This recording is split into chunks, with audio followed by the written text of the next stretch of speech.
Bun venit tuturor! Astăzi vom vorbi de impactul astrologic prin evenimentele prezente și ce va urma. La începutul anului am publicat un videoclip în engleză, dar și unul în limba română pe contul de Telegram cu mai multe detalii, dar din câte se vede, poate mulți dintre voi ați ignorat. Poate că unii dintre voi nu știți astrologia vedică sau precizia cu care putem să spunem lucrurilor pe nume. Astrologia vedică este un sistem vechi de mii de ani, considerat o știință sacră. Spre deosebire de astrologia occidentală, astrologia vedică se bazează pe zodiacul sideral, adică pe poziția reală a planetelor pe cer, ceea ce îi conferă o precizie astronomică. Tranzitele planetare semnificative în 2025 sunt nenumărate. Voi enumera câteva din ele și vă invit pe pagina de blog al site-ului meu pentru mai multe informații specifice în limba română și engleză pentru cei care nu o pot traduce. Am publicat de pe 17 martie conjuncția Saturn-Rahu, bineînțeles pe site, pe blog. Evenimentele descrise au dat curs oficial, să-i spunem, de pe 22 aprilie cu atacul terorist din Kashmir. Ceea ce doresc să atrag atenția este exactitatea informațiilor și nu o melodramă indusă. Această fază nu este obișnuită. Poartă colaps financiar, căderea regimurilor, epidemii, transformări în societate și deschiderea către un război care vă vorbesc de un an de zile. Nu promovez violența, nu susțin nicio acțiune politică sau militară. Astrologia este un sistem simbolic și nu ar trebui interpretată ca un substitut pentru informațiile oficiale sau deciziile politice. Mă bazez pe o analiză astrologică destinat exclusiv scopului academic și omenirii. Această intersecție karmică este un portal al colapsului înainte de corectitudine. Unul care va testa rezistența națiunilor, economia, conducerea și structura societății. Cu alte cuvinte, intrăm într-un tunel karmic periculos reflectat de alinierea planetelor, pe care o numesc foamete. Da, ați auzit bine, foametea 2025. Între 29 iulie și 14 septembrie 2025, Marte și Saturn formează Samsaptak Yoga, explicată pe site. Ce înseamnă acest lucru? Marte va pleca din Leu, va fi în Fecioară și va fi față în față cu Saturn, la o distanță de exact 180 de grade. Influența este foarte mare, de aceea o explic pe site. Unul din evenimentele importante, 9 august 2025, o poziție exactă la grade, agresiune. Vă rog să înțelegeți că aceste cuvinte nu le pot spune pentru a nu periclita existența canalului. Vedeți voi, inteligența artificială analizează absolut tot. Următorul este pe 7 septembrie 2025, eclipsa de soare, dezastre și multe altele. Aveți linkul în descriere, dar și în primul comentariu. Pentru România, Poziția 6, 12. Marte și Ketu în Leu, Rahu în Vărsător, guvernat la rândul lui de Saturn, care se află de fapt în ascendent. Având în vedere că România, ca stat suveran, atestează în documente de pe 1 decembrie 1918, ora 14, Alba Iulia, Marea Unire, în funcție de această hartă natală, România are mare nevoie de oameni curajoși, oameni care să știe să lupte.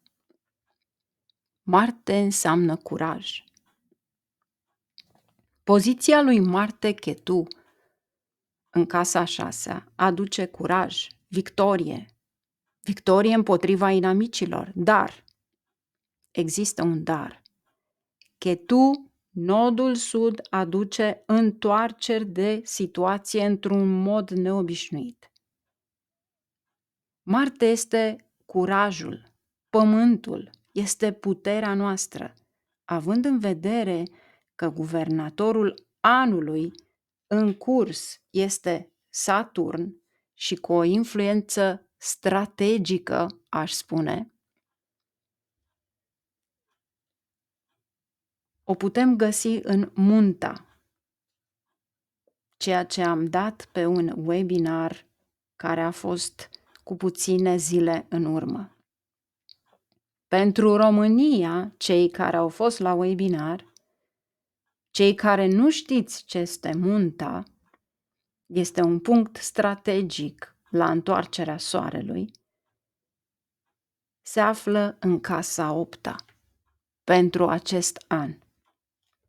Ne aduce pierderi, litigii, boli cronice, frica de dușmani, ruina bogăției și a virtuții, înfrângerea politică. Sunt lucruri reale. Cu Rahu, în nodul nord al lunii, în casa a 12-a, suntem sub vizorul unor conspirații inteligente care duce la o instabilitate politică, frică de adversari, exilări, mai ales exilări în masă. De ce o spun? Pentru că românii sunt curajoși, nu sunt lași. De aceea nu ar trebui să existe o exilare. M-am repetat de nenumărate ori că va veni o perioadă extrem de grea pentru noi toți și că foametea va fi prezentă pentru câțiva ani. Valoarea cea mai mare de pe acest pământ este în sine pământul. Atunci când îți vinzi pământul, îți vinzi puterea. O bucată de pământ, semințele, te poate salva de la foamete. O fântână cu apă de la sete. Nu mai este cale de întoarcere pentru nimeni. Atât cât puteți și cum puteți, mergeți către sate, departe de forfota orașelor. Oamenii flămânzi se vor comporta altfel. Nu uitați că toate magazinele mari sunt corporații cărora le vindeam produse brute pentru a fi prefabricate cu sosul chimic în ghilimele care ne-a făcut imuni de atâtea chimicale. Dacă un pește rezistă la radioactivele din mări, oceane, atunci și noi la cele pământene. Ne adaptăm. Vă rog încă o dată să citiți cu atenție analiza astrologică, recitiți oricând, acel blog va fi acolo. Concluziile sunt personale. Rog abonații care comentează vulgar, nu vă faceți o karmă cu mine sau sistemul în sine. Plecați pur și simplu de pe canal dacă nu vă place, nu vă pierdeți timpul degeaba. Știți ceva? Partea bună este că atunci când vă dau remedii gratuite, toată lumea vine. Share e minunată. Dar atunci când pun o modalitate de a câștiga ceva din munca, efortul, timpul depus, de parcă eu nu plătesc facturi, numai curentul electric folosit pentru sistemul computerizat, atunci nu sunt bună. Sunt ignorantă, plină de mine și cum sunt eu sau cine sunt eu să-mi permit să fac ceva pe bani. Ei bine, cum voi cumpărați pâinea, și eu fac la fel. Și eu am o familie, și eu am copii, și eu am de plătit facturi. YouTube, spre exemplu, a scos pachete pe care unii dintre voi le plătiți pentru a nu vedea reclame. E normal. Este iritant. Există aplicație fără plată în care poți viziona videoclipul respectiv. Chiar îl poți auzi. Și mai ales că ultimul lor răcnet, să-i spunem, YouTube-ul a lansat în momentul în care editezi în limba engleză o traducere automată în 6 limbi, care este cel mai important pentru ei. Era normal ca YouTube să-și susțină țara de proveniență, Statele Unite ale Americii. Pentru că la urma urmei este totul în engleză. Cine supraviețuiește, cine poate. De aceea, cu riscul de a pierde din ceea ce spun ei că vei câștiga din reclame, adică nimic, puteți încerca aplicațiile respective. Nu este un sabotaj al meu pentru că deja nu am ce câștiga. Deja se văd pe canal cine are abonamente de familie, cine mă vizionează, cât se înscriu și multe altele. Vedeți voi, inteligența artificială a luat o viteză de sunet. Are o parte bună, dar și o parte rea. Cei care aveți copii, folosiți Google Alpha, nu îi fac o reclamă, dar am văzut ce poate. Va reduce timpul în rezolvări matematice. Li se explică extraordinar de frumos, cu o analiză extrem de frumoasă și orice întrebare pe care o pui, se rezolvă o problemă în câteva secunde și le arată modalitatea respectivă. Nu contează în ce limbă. O poți folosi în toate limbile posibile pentru că se face o autotraducere. Ce vreau să pun în evidență este că în fiecare zi Google vine cu schimbări mari. Deci inteligența artificială a luat o viteză a luminii. Deci încă o dată nu uitați că puteți folosi AI în bine pentru a reduce timpul acordat la un studiu, dar nu uitați că o inteligență artificială nu poate prezice realitatea. Pentru că este indus la rândul ei de oameni. Este un joc frumos de cuvinte care vă duce în Maya, ceva ireal. AI este Rahu, gadgetul. Depinde cum îl folosești pentru a-ți aduce beneficii. Rahu este super inteligent, dar și hoțul perfect în detalii. Sunteți liberi să distribuiți acest videoclip. Nu uitați că analiza propriu-zisă este pe blogul meu. Linkurile respective le găsiți fie în descriere, fie în comentariu pentru ușurința voastră. Și mai am ceva de adăugat. Rog din astrologii români să respecte analiza liberă științifică din astrologia vedică, așa cum unii dintre ei au venit la consultații în privat. Menționez că eu nu știu astrologii din România. După o perioadă de peste 30 de ani în străinătate, dar am avut plăcerea de a constata în lecturile private prezența lor.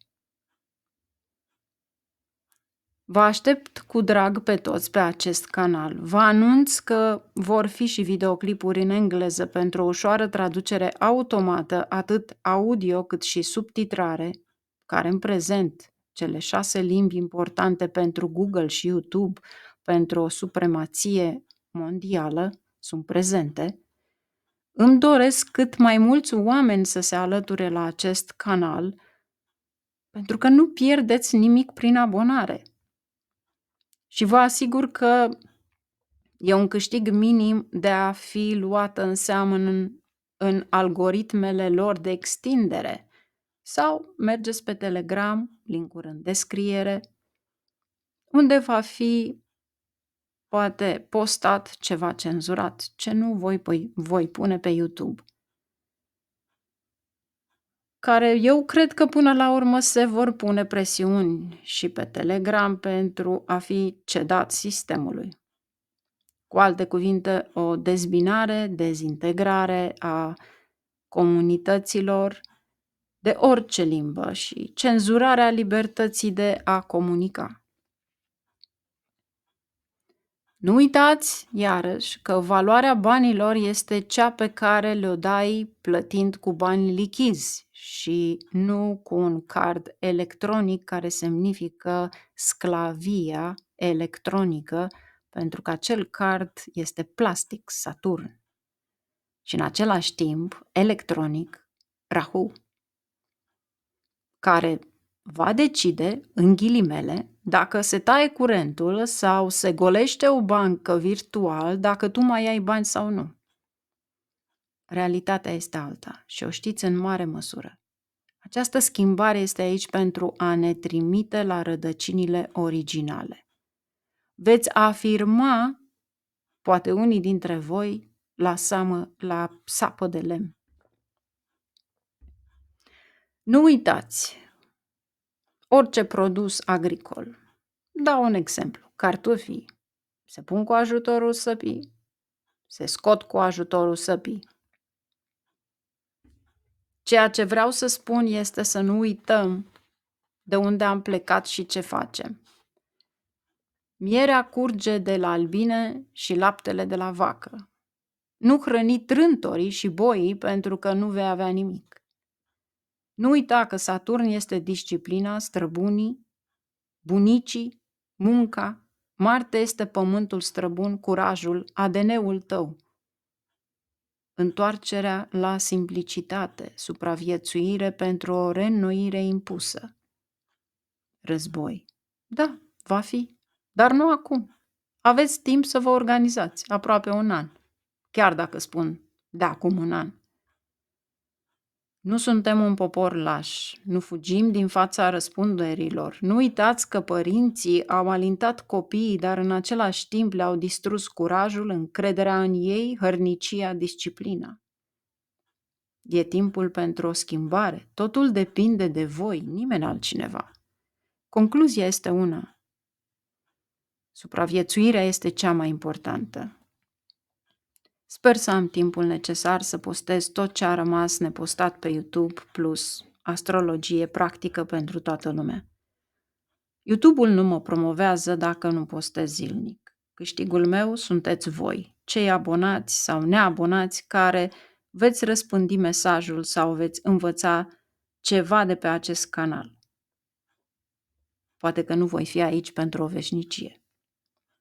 Vă doresc numai bine, la revedere, multă sănătate, fericire și bunăstare și vă aștept întotdeauna cu mare drag. La revedere!